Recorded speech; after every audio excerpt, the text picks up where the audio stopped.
Será que os fundos imobiliários rendem menos que as ações, se valorizam menos no longo prazo? Trezentão ali na ação Taesa e trezentão no fundo imobiliário MXRF11 durante 5 anos. Quem será que se sai melhor? Você já deve ter ouvido falar, no jovem senhor que mais recebe dividendos no Brasil, maior investidor, pessoa física aqui no país, Luiz Barsi. E para quem não sabe, a filosofia de investimento do Luiz Barsi, da filha dele, da empresa que eles construíram, que é a AGF, Ações Garantem Futuro, e dos sócios ali envolvidos, a filosofia deles é pautada em ações pagadoras de dividendos. Mas, ainda que o filtro, o foco sejam os dividendos, não são todos os ativos da renda variável que pagam dividendos que eles investem, que eles gostam. Por exemplo, os fundos imobiliários. Eles já deixaram claro em inúmeras entrevistas que eles não gostam e não investem nessa modalidade de ativos. E a explicação para isso é muito simples. Os fundos imobiliários, como tem por legislação o repasse quase que total dos lucros para os cotistas em forma dos dividendos,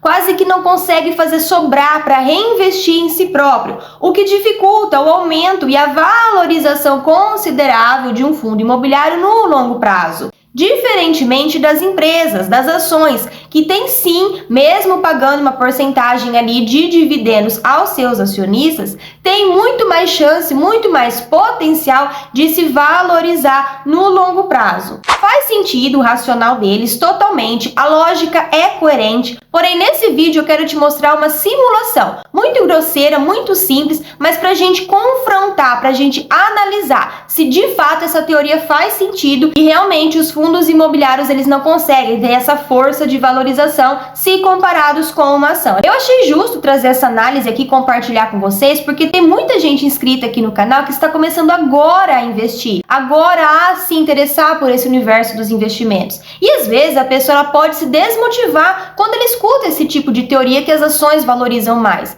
Afinal, para algumas pessoas, investir em ações é algo mais complexo. E queira ou não, os fundos imobiliários é um pouco menos difícil, vamos dizer assim, a pessoa começar, fazer essa introdução no mercado financeiro através dos fundos imobiliários. Bom, o site que eu vou utilizar aqui para fazer a simulação da empresa, da Taesa, no caso, que é a nossa ação em questão, é o site playinvest.com. Eu já estou com ele aberto aqui e eu vou vir aqui, e vou colocar aqui, calculadora de ações. Ele vai me perguntar a ação e eu vou colocar a ação, TAE11, tá? Que é units. E aí a gente vai alimentar aqui essa tabelinha. Ele vai me perguntar quanto que vai ser o investimento inicial. Lembra que a nossa proposta é R$300? Então eu vou começar com R$300 e aqui a gente vai colocar um intervalo de 5 anos. Como não tem como eu prever como será daqui para frente, para a gente fazer qualquer tipo de simulação, a gente usa o histórico, ou seja, daqui para trás. Então, baseado nos rendimentos, na valorização dos últimos 5 anos, é que a gente vai fazer essa nossa análise. Eu vou colocar aqui para ficar bem cheio, bem certinho,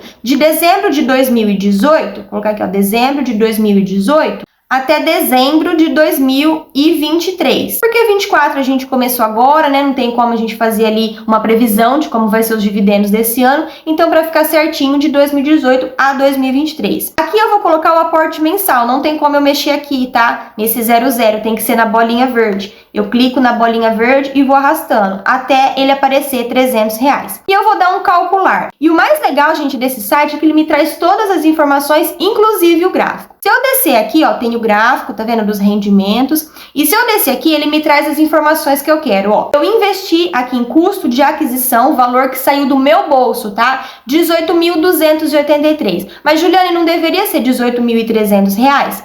Tá, mas aqui em cima, ele ajustou para R$283 o meu aporte inicial, porque ele ajustou de acordo com o valor da ação. Ele me fala aqui nessa mensagem, o valor investido inicial foi ajustado por conta do valor da ação e os dividendos, recebimentos foram usados para reinvestir. Então, por isso, saiu do meu bolso R$18.283. E em proventos, ou seja, durante esses 5 anos, tudo que eu recebi de proventos deu mais de R$6.650, tá bom? Se eu somar o valor que eu investi, mais os dividendos de todo esse período e mais a valorização da ação, hoje eu teria mais ou menos um patrimônio de R$ 28.571 e um total acumulado de 744 ações da Taesa. E se a gente ver aqui, ó, o gráfico é muito legal. No começo, nos primeiros anos, realmente não dá muito retorno. Praticamente o que eu invisto não traz tanta rentabilidade. Foi só depois ali mais ou menos de 2020, 2021 que começou a ter um ganho mais exponencial. Perceba que essa parte de cima ela já vai se desprendendo do valor que eu investi. Quanto mais tempo eu deixar esse dinheiro rendendo e continuar reinvestindo, maior vão sendo os meus lucros, certo? Se a gente levar em consideração os resultados dos dividendos de Taesa nesse último ano de 2023, ela pagou durante o ano todo R$ 2,91 de dividendo por ação. Levando em consideração que eu juntei 744 cotas, eu teria recebido no meu ano de 2023 inteiro mais ou menos R$ 2.165 em dividendos no ano. Se eu dividir isso por 12, né, por meses, então eu estaria recebendo mais ou menos R$ 180 por mês. Então, a gente já conseguiu identificar que a minha renda passiva com Taesa, investindo durante 5 anos R$ 300, seria de aproximadamente R$ 180 por mês. Agora, para simular o fundo imobiliário, eu vou utilizar esse site aqui, ó, simuladorfis.com. E eu vou colocar o preço da cota atualmente, tá? Não tem como eu saber quanto que ele estava custando lá atrás, então eu vou colocar baseado no preço atual de cotação, que é de R$ 10,33. O último rendimento, ele tem entregue 10 centavos por cota e aqui o investimento mensal de R$ 300. O prazo, 5 anos, e aqui, ó, a quantidade de cotas inicial. Lembra que a gente colocou R$ 300 para iniciar lá na ação Taesa? Aqui também seria R$ 300 para iniciar. Mas como ele não me dá essa possibilidade de colocar em reais, ele pergunta o número de cotas. Então, eu vou fazer R$ 300 dividido por 10,33, que é o valor da cota, para eu poder saber quantas cotas eu teria. Então, hoje eu iria iniciar aqui com 29 cotas, tá? E vou dar um calcular. É muito legal aqui no site, porque ele também já me mostra quanto que eu teria recebido em proventos, né? Em dividendos desses fundos imobiliários. Eu teria hoje, mais ou menos, recebido durante todo esse período, mais ou menos R$ 6.716,20. No final de 5 anos, eu já teria acumulado mais de 2.398 cotas. E essas 2.398 cotas me proporcionaria uma renda passiva de mais ou menos R$ 239,80. Agora vamos colocar as duas simulações aqui lado a lado para a gente avaliar. Em Taesa, então, o meu patrimônio seria de mais ou menos R$ 28.571,91 e me deu um total de 744 ações, que estaria me proporcionando mais ou menos uma renda passiva mensal de aproximadamente R$ 180.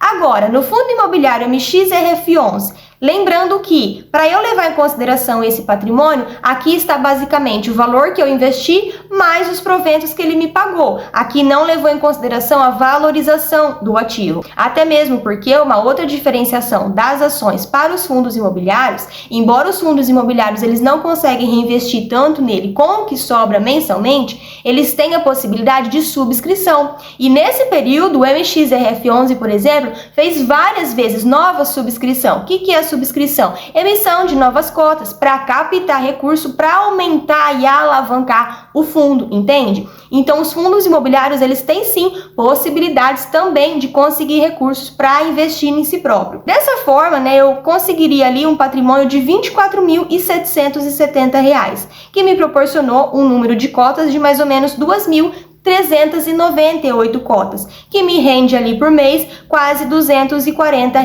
todos os meses. Duas observações muito importantes. Por que eu disse que era uma simulação bem superficial? Porque a gente fez o cálculo aqui do valor fixo do fundo imobiliário, de R$ 10,33, que é o valor da cota atual. E esse fundo, ele oscilou várias e várias vezes durante esse período, bem como a variação dos dividendos. A gente também fez o cálculo baseado em 10 centavos por cota, mas teve vezes que ele pagou um pouco menos, teve vezes que pagou um pouco mais. Além do que, o cálculo foi feito com um fundo imobiliário de papel, que acaba se valorizando menos no longo prazo, já que o repasse dos dividendos está mais associado à renda fixa. Diferentemente de um fundo imobiliário de tijolo, por exemplo, que tende a se valorizar mais no longo prazo, uma vez que ele também vai sendo corrigido associado à inflação, visto que são imóveis físicos, né? Um imóvel físico como qualquer outro imóvel. E eu escolhi o fundo imobiliário MXRF11, que é um fundo imobiliário de papel, propositalmente para vocês verem que, ainda que eles tenham, né, a valorização, o potencial de valorização da cota um pouco menor que o fundo imobiliário de tijolo, ainda assim a gente viu que tem bastante possibilidade sim de crescimento. E o que eu quero te propor a refletir é que existem fundos e fundos, ações e ações.